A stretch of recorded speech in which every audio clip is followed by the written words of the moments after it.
ମୁଁ ହେଲି ଓଡ଼ିଆ ଝିଅ ହେଲା। ଏଇଲେ ମୁଁ ଅଫିସରୁ ଆସିଲି, ଏତେ ଭୋକ ଲାଗୁଥିଲା ମୋତେ। ହେଲେ ଆଉ ମାନେ ଆସିକି ଅଫିସରୁ ତାପରେ ପ୍ରିପେୟାର କରିବାର ଅଛି ହେଲା।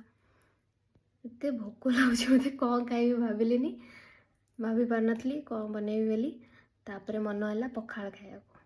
ପଖାଳରେ ତ 2-3 ଆଇଟମ୍ ଦରକାର, ଏତେ ଲେଟ୍ ବି ହେଇଗଲାଣି।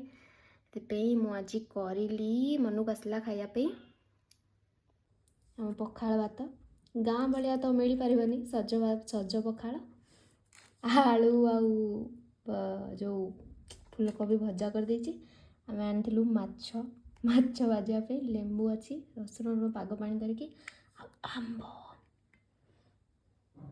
ଏତେ ରାତିରେ ମୁଁ ପଖାଳ ବନେଇକି ଖାଇବାକୁ ଯାଉଛି, ସଜ ପଖାଳ।